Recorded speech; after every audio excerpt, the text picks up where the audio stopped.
तर आपण आताच बघितलं अंबादास दानवे यांनी प्रसाद लाड यांना सभागृहातच शिवीगाळ केली असल्याचा व्हिडिओ समोर आलेला आहे। यानंतर आता माध्यमांसमोर अंबादास दानवे काय बोलतात हे बघणं अतिशय महत्त्वाचं असणार आहे। विरोधी पक्षनेते अंबादास दानवेंनी चक्क प्रसाद लाड यांना शिवीगाळ केली आणि त्यामुळे सभागृहाचं कामकाज सुद्धा स्थगित करण्यात आलेलं आहे।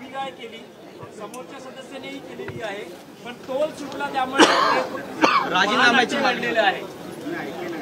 माझा काही तोल सुटलेला नाही। मी शिवसेना प्रमुखाच्या विचाराचा कट्टर शिवसैनिक आहे। माझ्यावर कोणी बोट उचललं तर त्याचं बोट तोडायची ताकद माझ्या मनगटात, तर माझा कोणताही तोल सुटलेला नाही।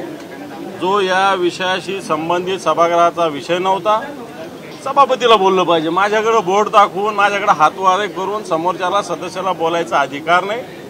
मग माझा आमदार विरोधी पक्षनेता नंतर सगळ्यात आधी मी शिवसैनिक आहे आणि मला असं वाटतं जो राष्ट्रवादी वगैरे यांचे सगळे विषय जे होते विचार होते, आता भाजप म्हणजे जुम्मा 4 दिवस आणारा माणूस मला हिंदुत्व शिकवणार का? माझ्यावर 75 केसेस आहे, सगळ्या दंगलीच्या केसेस आहे, सगळ्या प्रकारच्या केसेस माझ्यावर आहे।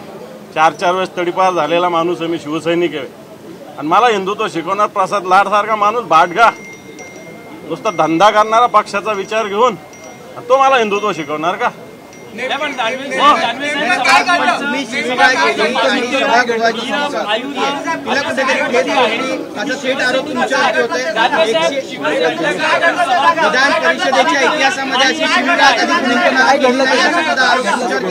हे पहा, त्यांनी राहुल गांधींचा काय विषय मांडला होता, मला त्याचं मी काही ऐकलेलं नाही, पाहिलं पण नाही, कारण आम्ही सभागृहाच्या कामकाजात होतो। कारण मला भाषण करायचं होतं 260 वर, तर मी माझे मुद्दे अभ्यास करत होतो।